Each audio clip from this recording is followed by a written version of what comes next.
पे वापस पहले से पेपर आएंगे क्या? बिल्कुल, जो हम पढ़ाएंगे ना हाँ। बस वही पेपर है, वही पेपर है, वही प्रश्न है, सब कुछ वही है। बस ये मान के चलो तुम कि हम जो पढ़ा रहे हैं वही छपेगा पेपर में, वही छपेगा जो हम पढ़ाएंगे। चलो, है ना। तो बेटा नोबी क्या ना, तो बैग ऊपर रख दो, है ना, और इन भैया को इनको इधर बैठने दो, 10वीं वालों को। चलो करें बेटा, आलोक शुरू। हाँ। आलोक, हेलो। हाँ करें शुरू। सर कल आपने होमवर्क दिया था ना? हाँ हाँ हाँ, वो याद किए 2 पैराग्राफ। वाह यार, very nice, very nice boy, very nice boy, very nice boy. बेटा ये तीसरे नंबर का, इधर इधर से तीसरा, इधर से तीसरा खटका दबा दो तो लाइट बढ़ जाएगी। हाँ इधर से तीसरा, तीसरा बेटा, उधर से तीसरा करा। इधर से। अरे इधर से बोला देखो। ये तीसरा, तीसरा ये बंद कर दो। सब बंद कर दे, सब बंद कर दे, तीसरा दबा दे बस। हाँ, ये दबा, हाँ ये दबा, वो बाकी सब बंद कर दे। Yes, okay. चलिए बेटा, अब हमारा पहला ही प्रश्न है आपका, मोस्ट इंपोर्टेंट क्वेश्चन हम करेंगे, है ना।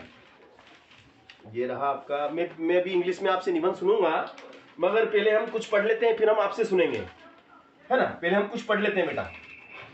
Question number 1, 2x plus 3y, 2x plus 3y is equal to 11. Equation is first, and 2x minus 4y is equal minus 24. Equation is second. को हल कीजिए, को हल करो, को हल करो और इससे m का मान ज्ञात करो, और इससे m का मान ज्ञात करो। m का मान भी निकालना है, जिसके लिए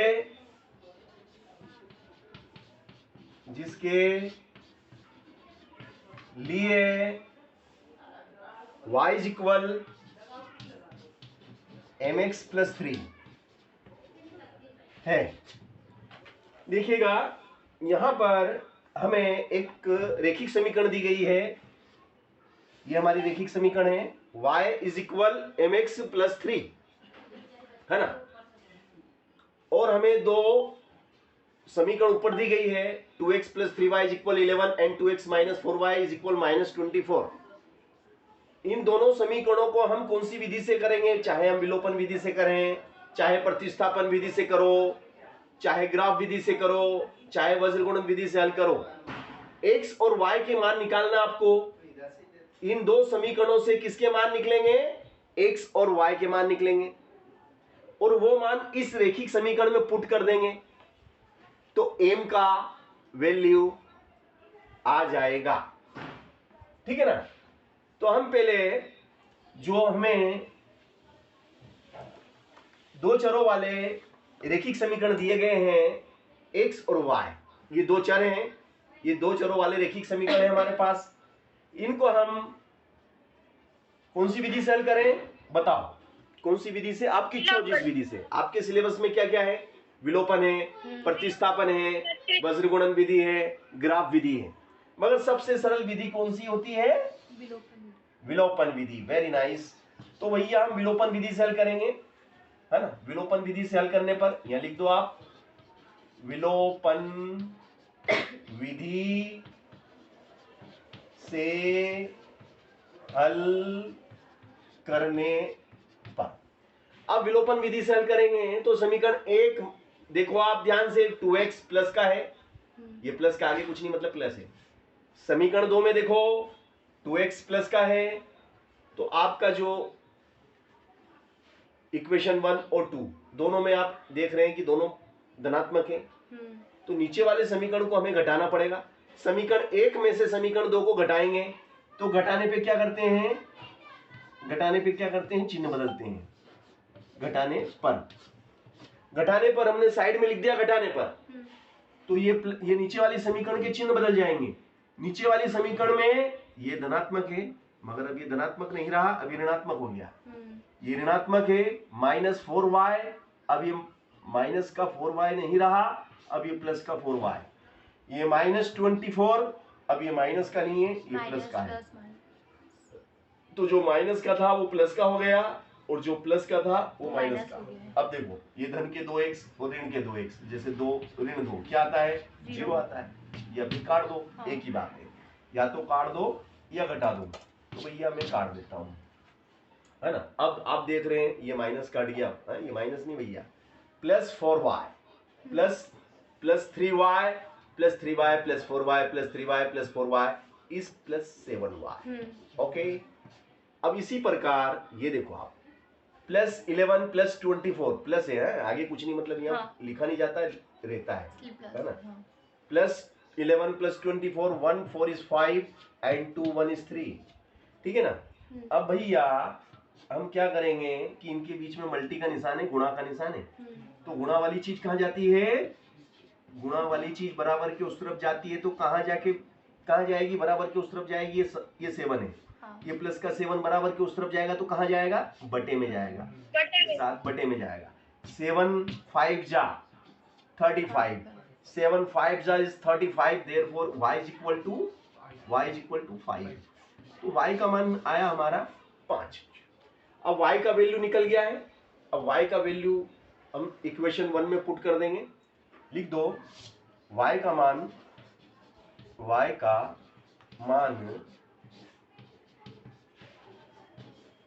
समीकरण 1 में रखने पर, अब हम y का मान समीकरण 1 में रखेंगे, तो पहले हम समीकरण 1 को लिख लेते हैं। 2x plus 3y is equal to 11, है ना। 2x plus 3y is equal to 11, 2x plus 3y, y की जगह क्या पुट करेंगे, y की जगह कितना आ जाएगा, 5 इंटू, इनके बीच में इंटू का निशान है,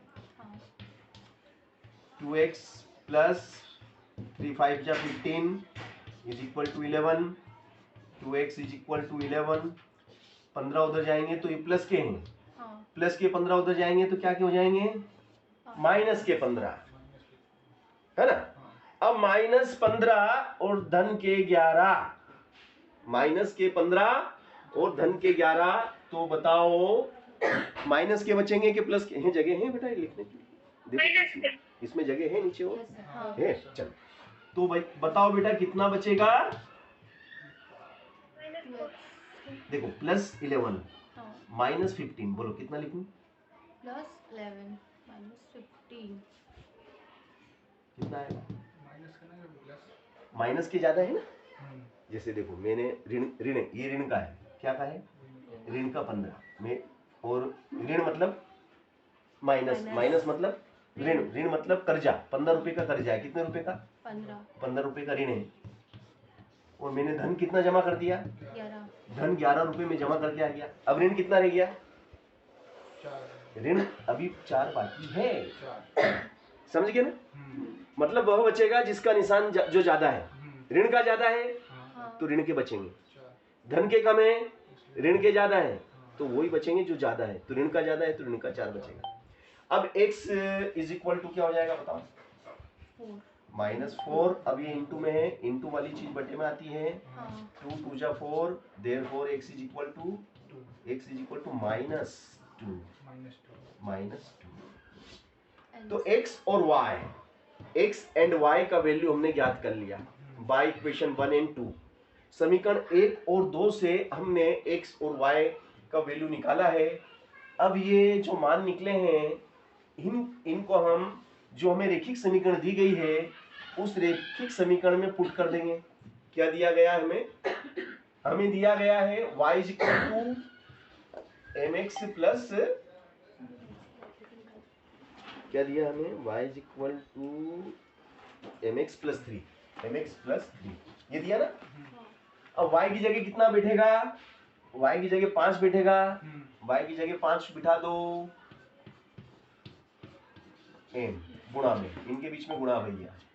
x की जगह कौन बैठेगा, x की जगह -2 बैठेगा प्लस 3। अब देखिएगा भैया ये 5, ये प्लस के है ना, हाँ प्लस के 3 उठ के इधर आएंगे तो क्या क्या हो जाएंगे, माइनस के 3, और ये m इंटू -2, ठीक है ना। यहाँ तक आ गए आप, बिल्कुल आ गए। अब 5 में से घटा दो 3, ये 5 है, उसमें से घटा दो 3, बचेंगे 2, ये 2 बचे, ठीक है ना। अब ये गुणा वाली चीज कहाँ आएगी, गुणा वाली चीज बटे में आएगी, माइनस का 2 बटे में आ गया, बराबर में क्या m, 2 से 2 कटेगा, 2 एकम 2, बताओ m बराबर कितना आया, m बराबर कितना लिखूं, 1, मगर 1 क्या था, माइनस का, माइनस को लगाना पड़ता है, प्लस का नहीं लगाते हैं। माइनस का बने तो m का जो वैल्यू निकालना था, और m का मान आया -1, ठीक है ना। m का मान -1 मैंने आपको निकाल के दिखाया, बहुत मोस्ट इंपोर्टेंट क्वेश्चन है, और परीक्षा में इसी प्रकार के प्रश्न पूछे जाते हैं, इसी प्रकार के प्रश्नों को हल करने को दिया जाता है, ठीक है ना। चलो अगला प्रश्न आपके लिए ये रहा, आगे समझ में, चलो अच्छी बात है। ये उतारते भी जाओगे ना तो ज्यादा अच्छा रहेगा। उतार रहे हो, नहीं उतार रहे हो ना, थोड़ा सा उतारा था क्योंकि मैं है ना जिस तरीके से कराऊंगा ना आपको, हाँ। ये है, इसमें मिलना ही नहीं गाइड में, इसमें इस तरीके से मिलेंगे नहीं। सर आपको एक बार पेपर दिखा दूं क्या, मैथ्स का? नहीं देख रखे मैंने, तो सब देख रखे पेपर, मैंने सब पेपर देख रखे। चलिए, तो मैं जो सवाल करा रहा हूँ ना, इनको रटो और इनको बार बार करो, और यही परीक्षा में आना है, ठीक है ना। अगला प्रश्न, अगला प्रश्न देखिएगा आपका, ये रहा अगला प्रश्न। बताइए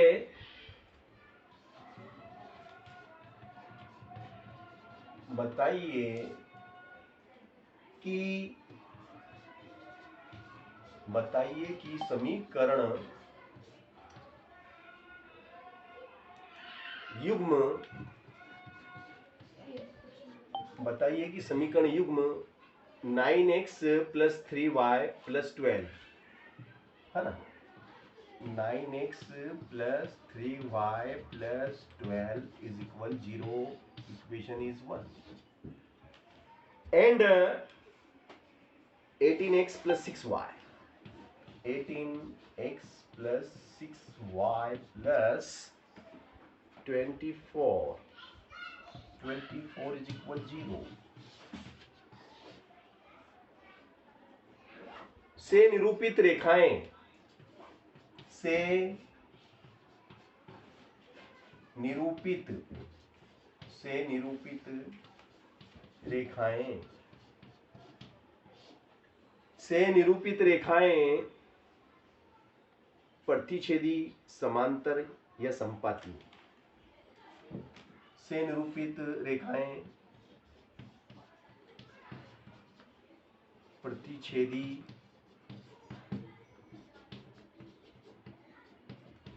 समांतर या संपाती हैं। देखो हमें ये पता लगाना है कि ये दो रेखाएं हमारे पास, रेखा हाँ। 1, रेखा 2, ये रेखिक समीकरण है, रेखाओं के समीकरण है ना। अब ये दो रेखाएं हैं, अब ये दो रेखाएं या तो प्रतिच्छेदी होंगी, या समांतर होंगी, या संपाती होंगी।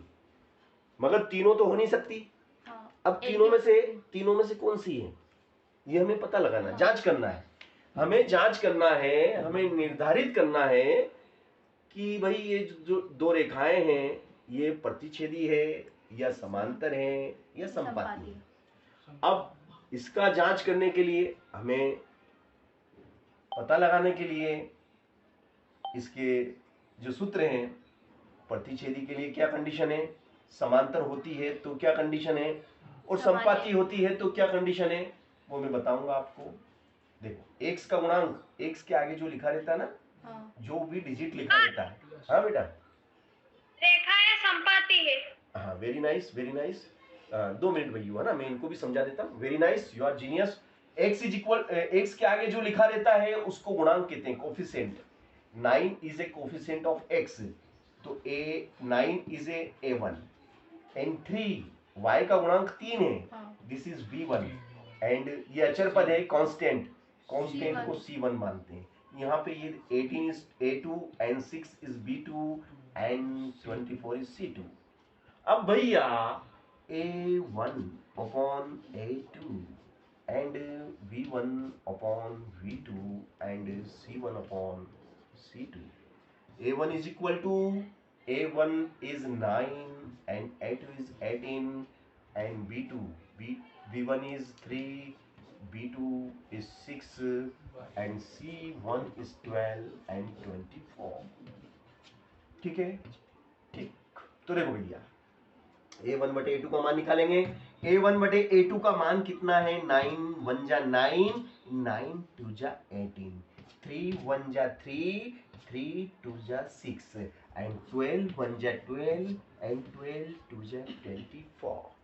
Therefore implies that a1 upon a2 this is equal 1 upon 2, a1 upon a2 is equal 1 upon 2 and v1 upon v2 is equal to 1 upon 2 and c1 upon c2 is equal to 1 upon 2। अब हम क्या देख रहे हैं, हम देख रहे हैं कि तीनों ही मान सेम आए। देखो इसका मान भी आधा, इसका मान भी आधा, इसका मान भी आधा, 1/2 1/2 1/2। अब हम इससे क्या, इससे इसका मतलब ये हुआ कि a1 बटे a2 बराबर है, a1 बटे a2 बराबर है b1 बटे b2 के, और b1 बटे b2 बराबर है c1 बटे c2 के, है ना। तीनों ही बराबर हैं।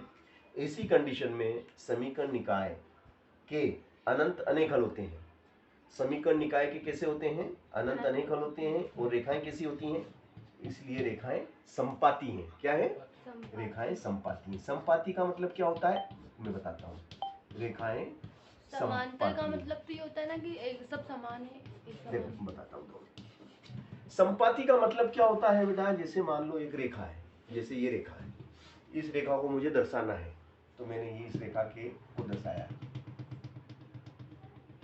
ये रेखा है, रेखा एक। अब मुझे इस रेखा को दर्शाना है, मगर इसके बिंदु भी इसके ऊपर ही है, इसके ऊपर ही है, इसके बिंदु जहां है इसके भी बिंदु वहीं पे है, इसके बिंदु भी इसी के ऊपर अध्यारोपित हो रहे हैं, मतलब ओवरलैप हो रहे हैं, एक के ऊपर एक आ रहे हैं।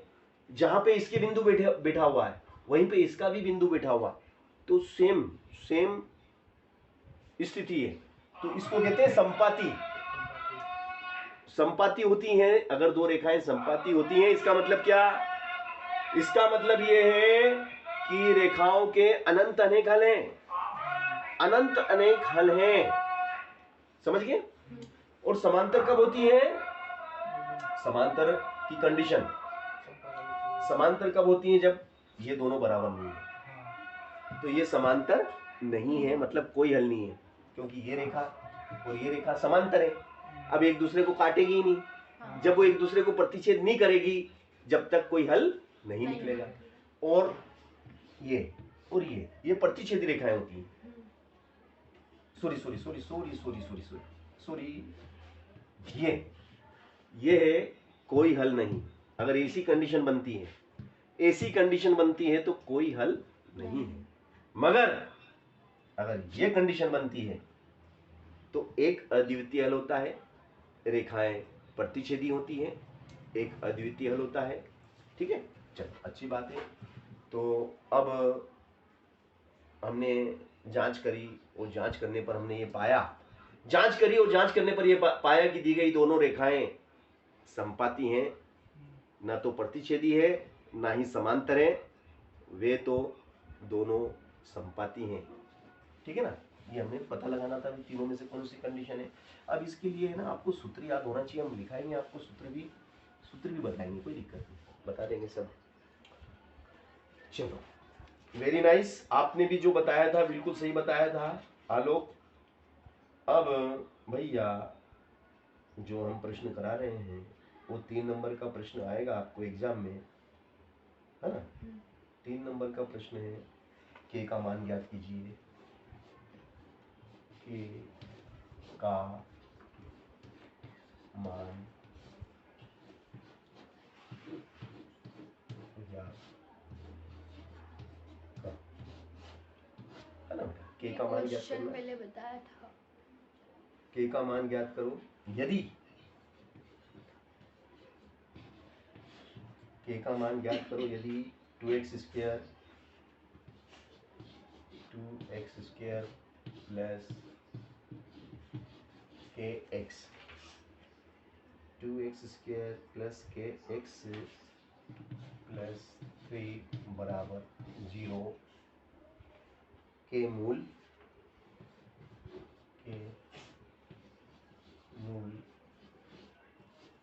बराबर हो।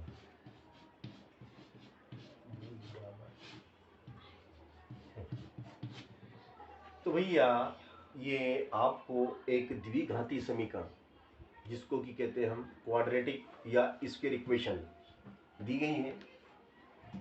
तो इस द्विघाती समीकरण 2x square plus kx plus 3 is equal 0, इस समीकरण में हम एबीसी निकालेंगे, है ना। इस समीकरण में एबीसी निकालेंगे। इस एक्स स्क्वायर का जो गुणांक है उसको हम ए मानेंगे। क्या मानेंगे? ए। तो यहाँ पे ए कितना है भैया? एक्स स्क्वायर के आगे जो भी लिखा रहता है वो उसका गुणांक कहलाता है, और यहाँ पर 2 ए है, और एक्स के आगे जो लिखा वो एक्स का गुणांक है, उसे हम बी मानेंगे, वो के है। और ये जो अचर पद है उसे हम सी मानेंगे, वो 3 है। अब इसने एक कंडीशन दी है, हमें एक शर्त दे दी इसने कि मूल कैसे हैं? बराबर। यह एक द्विघाती समीकरण है, इसके मूल बराबर हैं। और मूल बराबर कब होते हैं बेटा आलोक? आलोक बेटा, मूल बराबर कब होते हैं बेटा? डी बराबर 0। हाँ बोलो, very nice very nice. D, sir हाँ बेटा, इसके मूल आए के बराबर प्लस माइनस 2√6। 2√6 plus minus 2√6। चलो मैं देखता हूँ, अभी देखता हूँ, है ना। डी बराबर 0, है ना, डी बराबर 0, डी बराबर 0, वेरी नाइस, है ना। यदि डी बराबर 0 हो तो मूल कैसे होते हैं? देखो 2 में लिखो, यहाँ पे लिखो, ऐसा लिखो, चूंकि मूल बराबर है। मूल कैसे हैं? मूल बराबर हैं, मूल बराबर हैं, हाँ। चलो 10वीं वाले ना, 10वीं वालों को इधर बैठ जाने दो, है ना। 10वीं वाले इधर आ जाओ, 10वीं वाले बैठ जाओ, बैठ जाओ, 10वीं वाले बैठ जाओ, फिर तुमको पढ़ाएंगे 9वीं वालों को, है ना। थोड़ा रुको, है ना बेटा, 9वीं तो लोकल एग्जाम है ना, पढ़ाएंगे लोकल एग्जाम है। भैया मूल बराबर है ना। मूल बराबर है इसका मतलब क्या? इसलिए बी स्क्वायर माइनस 4ac बराबर 0। B square minus 4ac is equal 0, ठीक है ना। अब बी की जगह किसको बिठाएंगे बताओ? बताओ बी की जगह किसको बिठाए? के को। Very nice, v is k, therefore k is k, क्योंकि b स्क्वायर मतलब k स्क्वायर माइनस 4, इनके बीच में इंटू है, into a is 2, and c is 3. This is equal 0. K implies that k square minus 2, 4 दूनी 8, 4 दूनी 8, 8 दिया 24 is equal 0. implies that k square minus का 24 उधर जाएगा तो प्लस का 24. ठीक है ना. अब हम वर्ग हटाएंगे तो क्या लगेगा, वर्गमूल लगेगा, और 24 के हम फैक्टर करेंगे. 2 1 जा 2, 2 2 जा 4, 2 6 जा 12, 2 3 जा 6 and 3 1 जा 3. Therefore k is equal under root 2 into 2 into 2 into 3. तो ये हो जाएगा बेटा. देखो ये जोड़ा बाहर निकलेगा, ये जोड़ा आपका बाहर निकला है ना. और जब भी बाहर निकलता है ना जोड़ा तो आगे प्लस माइनस लगाते हैं, है ना. प्लस माइनस प्लस या माइनस कुछ भी लगा सकते हैं. हाँ नहीं प्लस माइनस दोनों लगेगा. इसमें लगेगा, इस सवाल में. अक्सर लगाते नहीं है, अक्सर लगाते ही नहीं है, मगर यहाँ पर लगाना पड़ेगा, है ना. क्योंकि लगाते नहीं मगर यहाँ लगाना पड़ेगा. k is equal two plus minus 2, है ना. ये जोड़ा बाहर निकल गया, इसको एक बार ही लिखेंगे है? और इनका गुणा कर लो. 2 तिया 6. यही आया ना बेटा लोग. Very nice.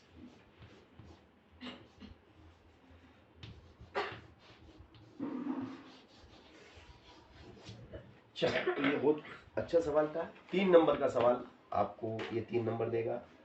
ठीक है ना. इसके बाद में हम अगला सवाल देखते हैं. इससे संबंधित सवाल कराऊंगा मैं के वाले, ताकि एक जैसे सवाल करेंगे तो उस टाइप की एक्सरसाइज हमारी कंप्लीट हो जाएगी. चलो देखिए अगला सवाल.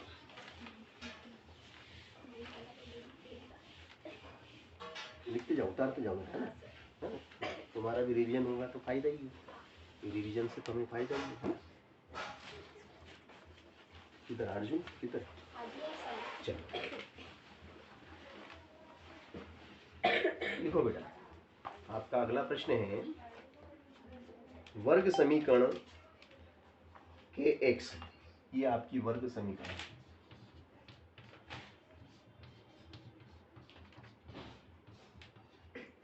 वर्ग समीकरण के x. वर्ग समीकरण के x x minus 2 plus 6 is equal 0 में k का ऐसा मान ज्ञात कीजिए.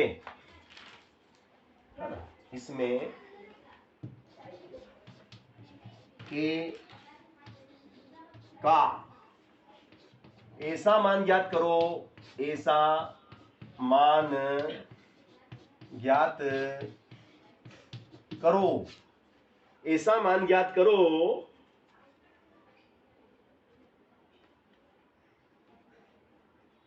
ऐसा मान ज्ञात करो जिससे समीकरण के दो मूल बराबर हो. ऐसा मान ज्ञात करो जिससे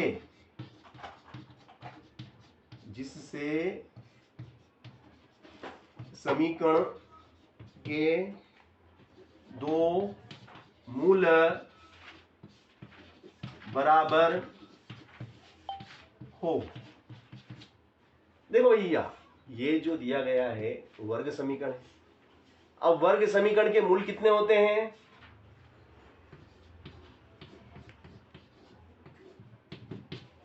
बोलो, वर्ग समीकरण के कितने मूल होते हैं? वर्ग समीकरण के मूल कितने होते हैं? मूल यानी हल, मूल यानी हल, वर्ग यानी दो घात वाला समीकरण. ऐसा समीकरण जिसमें चर की अधिकतम घात 2 होती है वर्ग समीकरण कहलाता है. तो वर्ग समीकरण के कितने मूल होते हैं बेटा? 2. तो भैया दोनों मूल कैसे हैं? बराबर है.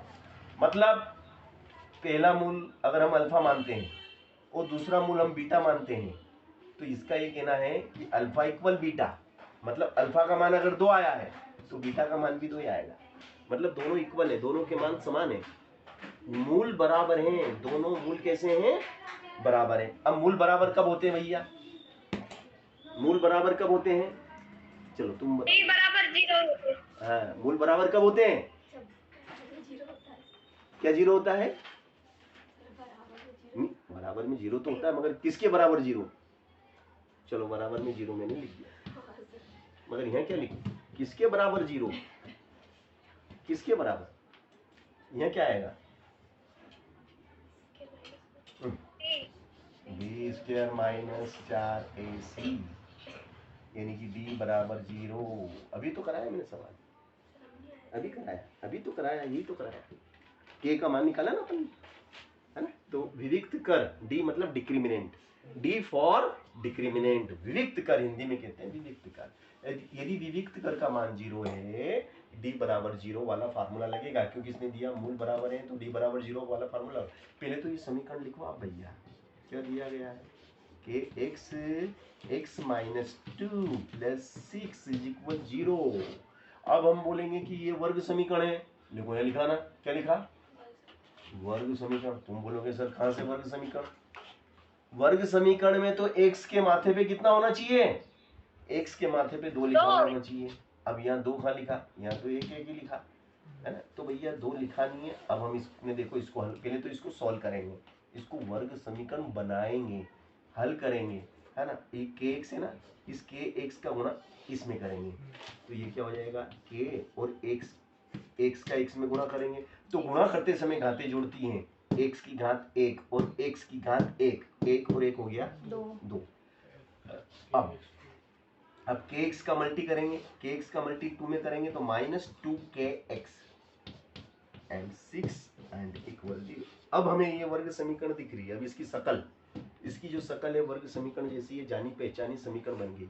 अब हम कह सकते हैं कि this is a and this is b and c।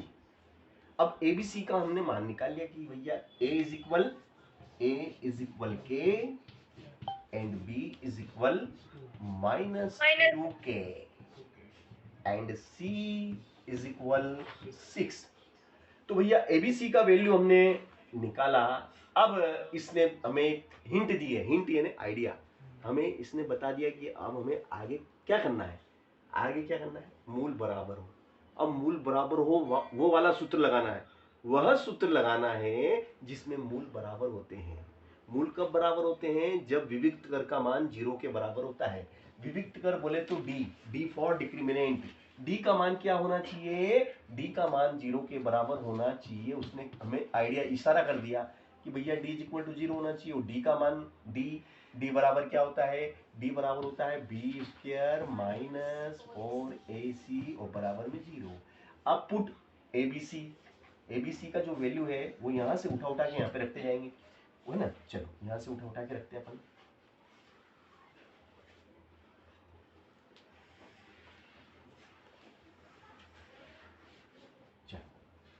बोलो b is minus 2k whole square minus 4a is k and c is 6, this is equal 0, implies that minus 2k square, तो minus 2k into minus 2k minus 4 छम 24 k is equal 0। Okay, minus minus plus 2 जा 4 and k is power 1 and 1 is square and minus 24k is equal 0। अब हम क्या देखते हैं भैया, 4 के पाड़े में 4 आते हैं और 4 के पाड़े में 24 भी आते हैं, तो 4 को हम कॉमन लेंगे, कॉमन। अब k इसमें भी है और k इसमें भी है, तो k भी हमारा कॉमन आ जाएगा।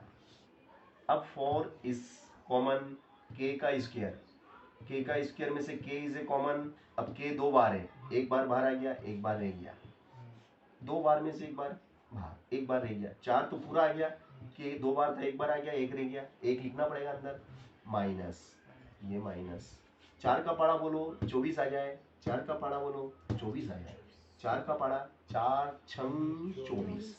अब के तो भैया हमने बाहर ले लिया, के बाहर ले लिया, बाहर एक बार ही लिखते हैं। आप सोचो इसमें से भी लिया, इसमें से भी लिया, तो 2 बार नहीं, बाहर एक बार ही लिखते हैं, तो ये के तो हमारा बाहर आ गया, इज इक्वल 0, है ना।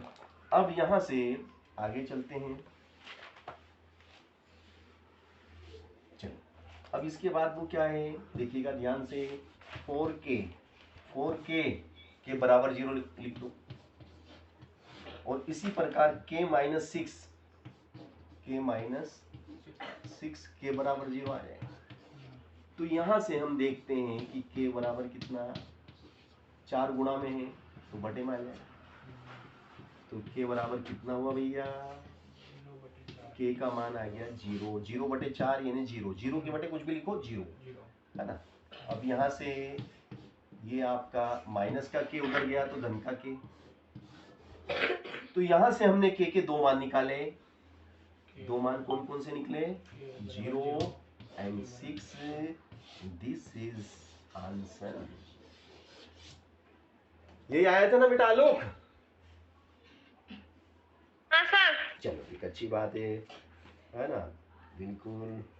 अब हम आपको जो सवाल कराएंगे देखिएगा,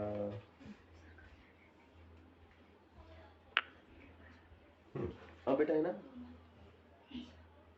तुम्हारे भी सिलेबस में है शून्यक है तुम्हारे सिलेबस में, है ना, तो तुम भी देखो इनके साथ पढ़ो। है कुछ है गाइड है तेरे पास क्या, है क्या? गाइड तो नहीं है। चलो कोई बात नहीं, कॉपी लीड निकाल ले, जो है वो निकालो तो, शून्यक तुम भी पढ़ो। अब हम आपको शून्यक पढ़ा रहे हैं ना, शून्यक से रिलेटेड क्वेश्चन देखो। शून्यक ऐसा चैप्टर है जो आपके 9th में भी है और 10th में भी है। अगर आपने 9th में उसको शून्यक के कॉन्सेप्ट आपकी क्लियर हो गए होंगे तो 10th में कोई दिक्कत नहीं आएगी आपको, क्योंकि जो मैं अभी जो सवाल बताऊंगा ना आपको, आप बोलेंगे अरे ये तो हमारे 9th में हमने पढ़े थे, है ना। देखो शून्यक की परिभाषा आपको याद होना चाहिए, इसको अंग्रेजी में कहते हैं जीरोज, क्या कहते हैं अंग्रेजी में, जीरोज, है ना। शून्यक की परिभाषा, शून्यक की परिभाषा याद है आलोक को, याद है क्या? हाँ सर। हाँ बोलो, देखिए शून्यक की परिभाषा बोलो तो, जब किसी बीजी व्यंजक में घटाने पर 0 हो जाए तो शून्य को। ठीक है, आपने कोशिश अच्छी थी। चलो देखो अब मैं शून्यक को परिभाषित कर रहा हूँ, है ना। चलो स्पीड में, है ना। ऐसा संख्यात्मक मान लिखो, ऐसा संख्यात्मक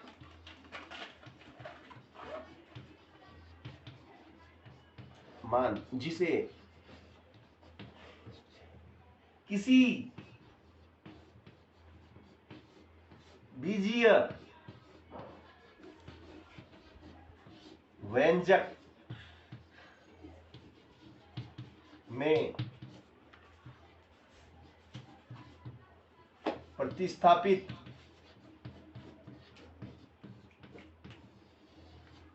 करने पर संपूर्ण, देखो बीजीय व्यंजक मैंने लिखा है ना, बीजीय व्यंजक भी चलेगा, वैसे बहुपद भी लिख सकते हैं अपन। ऐसा संख्यात्मक मान जिसे किसी बीजीय व्यंजक या बहुपद में प्रतिस्थापित करने पर संपूर्ण बहुपद, संपूर्ण बीजीय व्यंजक का मान शून्य हो जाता है, शून्य हो जाता है, शून्यक कहलाता है, शून्यक कहलाता है। ये इसकी परिभाषा है। है ना। परिभाषा परीक्षा में पूछी तो नहीं जाती है, मगर फिर भी मैंने आपको उसकी जो अवधारणा है वो आपको बताई कि शून्य की अवधारणा क्या होती है, शून्य का मतलब क्या होता है। जैसे देखो, मैं एग्जांपल देके बता रहा हूँ आपको। जैसे मैंने ये लिखा, ये हमारा एक बहुपद है। क्या है? बहुपद। इस बहुपद को हम पी से दर्शाते हैं, P for polynomial, P for polynomial. इसलिए यह एक्स चर वाला बहुपद है। तो P X is equal to X plus 2, ये बहुपद है। अब मैं आपसे पूछूं कि बताओ इस बहुपद का शून्य क्या है? इस बहुपद का शून्य क्या है? इसका मतलब ये हुआ कि इस बहुपद में x की जगह कितना रखें, x की जगह कितना बिठाएं, कितना रखें कि px बराबर कितना हो जाए? 0 हो जाए, बहुपद 0 हो जाए। x की जगह कितना रखें बताओ? 2। x की जगह 2। तुम बताओ बेटा कितना रखें x की जगह? तुम्हारा तो पढ़ा हुआ है, कितनी बार पढ़ा दिया तुम? बताओ x की जगह कितना रखें कि ये px इज इक्वल टू 0 आ जाए? बताओ बताओ, चलो तुम बताओ x की जगह कितना रखें कि px इज इक्वल टू 0 हो जाए? नहीं, तुमने 2 बताया, कुछ तुम्हारा मतलब 90% सही है, मगर हाँ बेटा तुम बताओ बेटा आलोक, x की जगह कितना रखूं? -2। 2 अगर मान लो तुम बोल रहे हो 2 रख दो, तो 2 2 तो 4 हो जाएंगे, माइनस लगाना पड़ेगा। तो जैसे ये 2 तो फिर -2 हो गया ना 0। तो मतलब यहाँ पे आपको 2 पुट करना पड़ेगा, तो ये हो जाएगा 0। ये ठीक है ना। तो अब यहाँ पे x की जगह आपने -2 रखा, तो ये x बराबर आपने कितना रखा? -2 रखा। तो ये -2 क्या है? ये -2 शून्यक है। इस -2 को क्या बोलेंगे? शून्यक। इसको रखने से, -2 को रखने से पूरा 0 हो गया। इसलिए जिसको रखने से पूरा 0 हो जाए वो शून्य कहलाता है। ठीक है ना। अब यहाँ तो तुमने अब इसको गणित में कैसे करेंगे? गणित में सवाल आएगा तो इसको करेंगे कैसे? देखो करने का तरीका देखो। अगर ऐसा प्रश्न दे रहे हो, ऐसा लिख दे सर आप सब सब्जेक्ट पढ़ाते हो क्या? सब सब्जेक्ट पढ़ाते हो? हाँ मैं पढ़ा दूंगा, सब पढ़ा दूंगा, मगर सामाजिक विज्ञान में कम पढ़ाऊंगा। ठीक है, देखिए सामाजिक विज्ञान मुझे कम अच्छी लगती है ना। ठीक है ना। अब देखो, अब हाँ, px बराबर x -3 हो तो शून्य ज्ञात करो। शून्य ज्ञात करो। इसका शून्य हमें ज्ञात करना है, तो बताओ क्या होगा इसका शून्य? मौखिक रूप से तुम बता दोगे, सवाल को हल किए बिना बता दोगे। शून्य क्या होगा? x का मान क्या होगा बताओ यहाँ पे? x का मान क्या रखें? कितना रखें? 3। 3 रख दो, 3 में से घटा दो 3 तो 0। अब आपने सवाल को किए बिना आपने उत्तर बता दिया। सवाल को किए, अब डायरेक्ट उत्तर आप लिख दोगे 0-3 है, ऐसा लिख के आ जाओगे कि 0-3, तो आपको नंबर पूरे नहीं मिलेंगे। नंबर मिलेंगे 2 नंबर का तो 1 नंबर देगा। आपको हल करके दिखाना पड़ेगा 3 कैसे आया। ये तो आपने मौखिक कर दिया, मगर लिखित में करना है। लिखित में कैसे करेंगे? देखो लिखित में कैसे किया जाता है, यह लिखेंगे हम। शून्य ज्ञात करने के लिए ऐसा लिखेंगे, शून्य ज्ञात करने के लिए, शून्य ज्ञात करने के लिए आपको क्या करना पड़ेगा कि px बराबर क्या रखना पड़ेगा? 0। px बराबर 0 पुट करना पड़ेगा। px बराबर 0। अब px का मान बोलो कितना है? px का मान ये है, तो px की जगह ये आएगा, px की जगह आ जाएगा x -3 बराबर 0।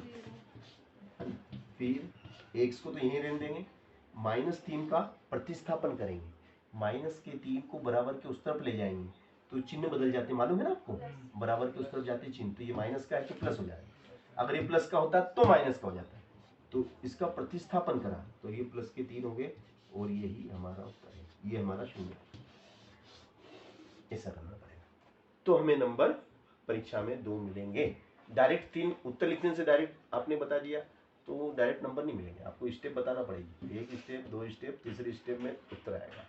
अब इसी सवाल को अगर वो ऐसा दे दे और यहाँ पे लिख दे वो नो लिख दे, क्या लिख दे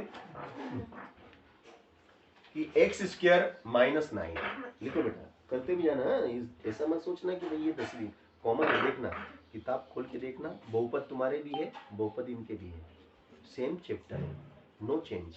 कुछ कुछ चैप्टर ऐसे रहते हैं जो कॉमन रहते हैं, है ना। तो एक px = x² - 9 हो तो 0 ज्ञात करो। तो सब याद करने पड़ेंगे, कराएंगे बेटा, मैं लिखा दूंगा आपको, है ना, मैं लिखा दूंगा, सब सूत्र मैंने लिख के रखे हैं, मैं वीडियो आपको भेज दूंगा, है ना। तो इसमें से लिख लेना, जो 10वीं में जो सूत्र है वही लिखेंगे अपन। 10वीं के ही सूत्र तो अनंत हैं, है ना, हजारों लाखों हैं, तो हमें तो 10वीं की बात करेंगे अभी हम। चलो x² - 9 हो तो 0 ज्ञात करो। क्या निकालना है? 0 ज्ञात करना है ना। तो भैया 0 ज्ञात करने के लिए px = 0, ये तो हर बार लिखना ही पड़ेगा हमें, है ना। अब यहाँ पे यहाँ से हमें चेंज करना है, यहाँ से हमें 0 ज्ञात करना है। तो 0 ज्ञात करने के लिए px = 0 और px का वैल्यू यहाँ पुट करेंगे। बोलो px का वैल्यू रखो, क्या है px का वैल्यू? बोलो x² - 9 = 0। Okay, employees that x² = minus का 9 उधर जाएगा तो प्लस का 9, -9 का उधर मैंने पक्षांतरण कर दिया, इस पक्ष से उस पक्ष में ले गए तो माइनस प्लस हो गया। अगर ये प्लस होता तो माइनस हो जाता। ओके, वर्ग घटेगा तो क्या लगेगा? वर्ग घटेगा तो क्या लगेगा बताओ? वर्ग घटता है तो वर्गमूल का निशान लगता है। तो देखो इसके ऊपर वर्ग था, x का वर्ग, वर्ग मतलब घात 2, x का वर्ग घट गया, वर्ग घट गया, सामने वाले पे वर्गमूल घट गया, तो क्या लिखूं भाई यू बताओ? x = 3। देखो ये बहुपद है, कितनी घात वाला है? 2 घात वाला बहुपद है, इसलिए इसके शून्य कितने होंगे? 2, जितनी घात उतने शून्य। अगर ये 3 घात वाला होता तो 3 शून्य होते हैं, 2 घात वाला इसलिए 2 शून्य होंगे। तो बताओ क्या लिखूं भैया? x बराबर क्या लिखूं भैया? बताओ आलोक, चल तू बता बेटा, मैं स्केल से पिटाई करूंगा, है आएगा ना। चला दे, भूल गई, भूल जाती है जल्दी से। आलोक बता, अंदर पिटाई करूंगा मैं, है?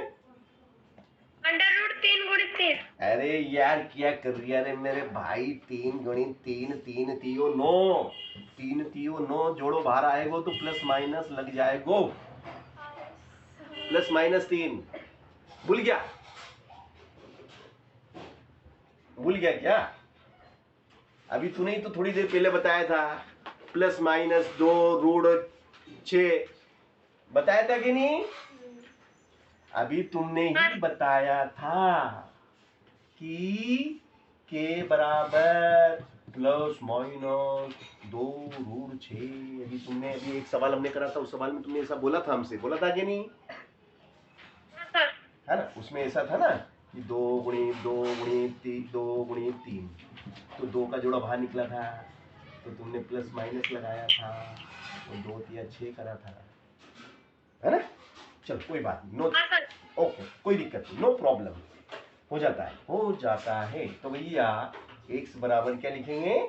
+3 और फिर x बराबर -3, और इस प्रकार से ये जो द्विघाती बहुपद था, इसके हमने कितने शून्य निकाल के दिखाए आपको? 2, एक +3, एक -3, और हमने चाहे तो ये एक साथ ही लिख दिया। आप चाहो तो एक साथ लिख दो, चाहो तो अलग अलग करके भी लिख दो, चाहो तो यही आंसर लिख दो, नो प्रॉब्लम। ये भी लिख दोगे तो भी चलेगा, और ऐसे अलग अलग करके भी दिखाओगे तो भी चलेगा, है ना। टाइम हो तो आप जितना चाहो उतना करो, टाइम नहीं हो तो वहीं लिख के छोड़ दो। चलो अगला प्रश्न, इसी क्रम में चलते हैं हम।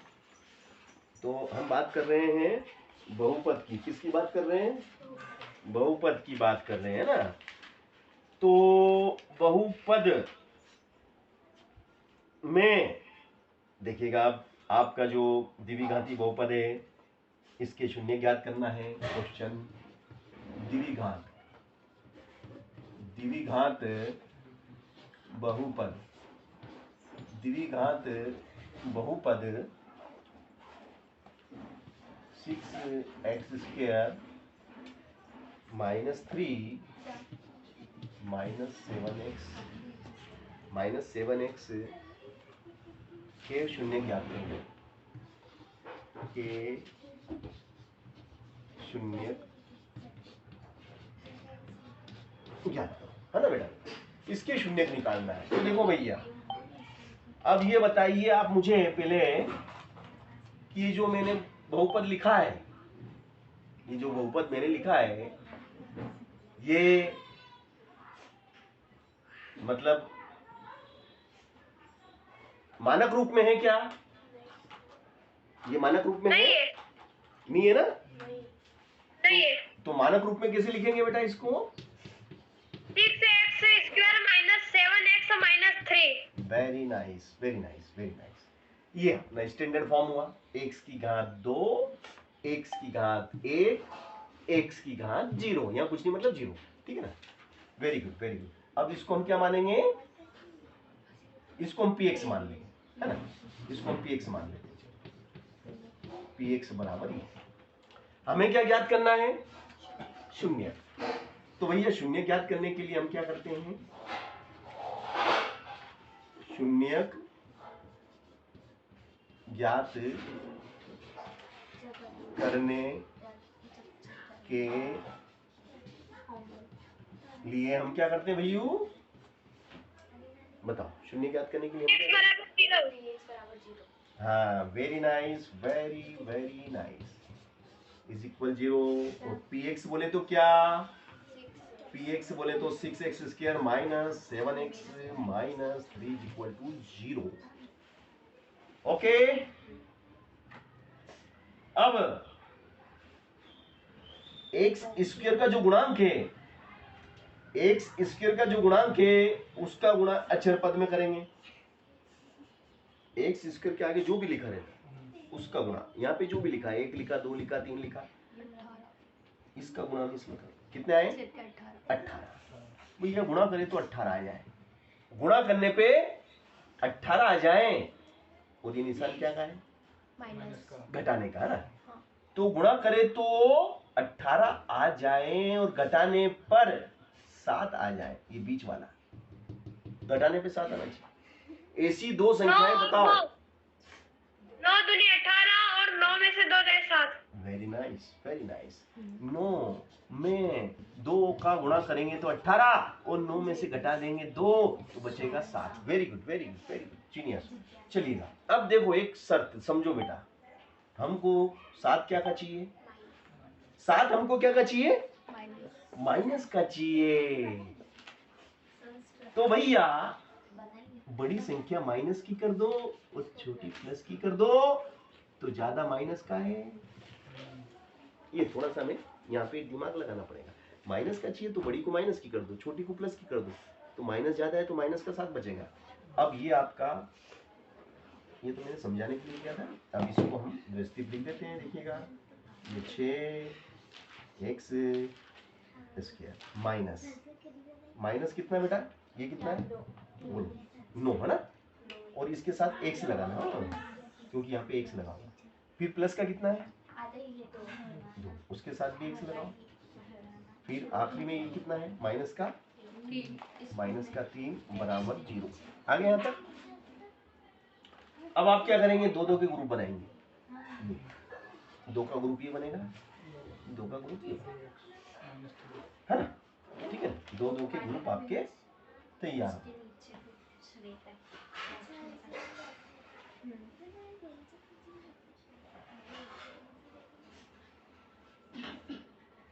अब हम देखते हैं कि भैया 6 और 9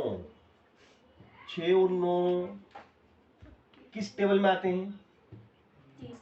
तीन तीन के। है ना, तो 3 आपका कॉमन आ जाएगा। x इसमें भी है और x इसमें भी है, देयरफॉर x इज कॉमन। तो 3 का पहाड़ा बोलो कि 6 आ जाए। 3 का पहाड़ा 2 बार, 3 दूनी 6। अब x की 2 पावर है, x की पावर 2 में से एक x बाहर आ गया तो एक x रह जाएगा। फिर ऋण का निशान लगा दिया। फिर हम क्या है, 3 का पहाड़ा बोलो कि 9 आ जाए। 3 तिया 9। और ये वाला x तो हमने बाहर ले लिया, ये वाला बाहर चला गया। अब यहाँ पर हम देखते हैं प्लस का, ये प्लस का 2 और 3, 2 और 3 किस टेबल में आते हैं? एक के टेबल में। एक कॉमन ले लो, जैसे 6 और 9 3 के टेबल में आते थे तो 3 लिया, तो 2 और 3 एक के टेबल में आते हैं, एक लिया। एक का पाड़ा बोलो कि 2 आ जाए, 1 दूनी 2, माइनस तो माइनस। एक का पाड़ा बोलो 3 आ जाए, 1 तिया 3 बराबर 0। चलो अब हम देखते हैं कि ये वाला ब्रैकेट और ये वाला bracket same bracket, therefore common. This is common 2x minus 3 and अगले ब्रैकेट में 3x प्लस 1, 3x प्लस 1, ये 3x प्लस 1 इज इक्वल 0। यहां से हम 2 हिस्से करेंगे, है ना। नहीं समझ में आया तो बता देना बेटा, है ना। क्या नाम तेरा? वंशी का नाम ही भूल गया मैं।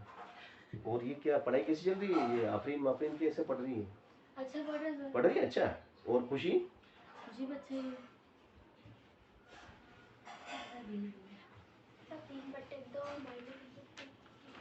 कर दिया, हल भी कर दिया। 3/2 और -1/3। Very nice, you are genius boy, good boy, good good good. देखो भैया, इस बालिका ने भी कर दिया, तुमने भी कर दिया, बहुत अच्छी बात है। बहुत अच्छा लगता है जब तुम सवाल पहले से कर देते हो, है ना। इसी प्रकार इधर चलेंगे बेटा, है ना। ये धन का एक उधर जाएगा तो भैया धन का उधर जाता है, ऋण का हो जाता है, और गुणा वाला चीज बटे में आता है, 3 बटे में आता है। और इस प्रकार से हम देखता हूँ कि 3/2 एंड -1/3, दिस इज आंसर। ये हमारा उत्तर आ गया, है ना। तो बहुत अच्छा प्रश्न था, मगर ये 2 नंबर का था, है ना। ये 2 नंबर का ही प्रश्न है भाई, ठीक है।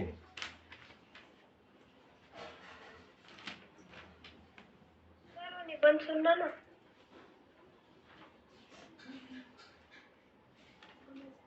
चलो अगला प्रश्न मैं आपको कराने जा रहा हूँ, देखिएगा। शून्य ज्ञात करना है।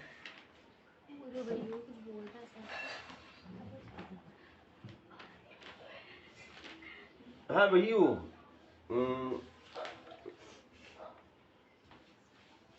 अच्छा वो निबंध याद कर लिया था? हाँ सर, 2 पैराग्राफ की। 2 मिनट यार भैया, 2 मिनट, है ना। 2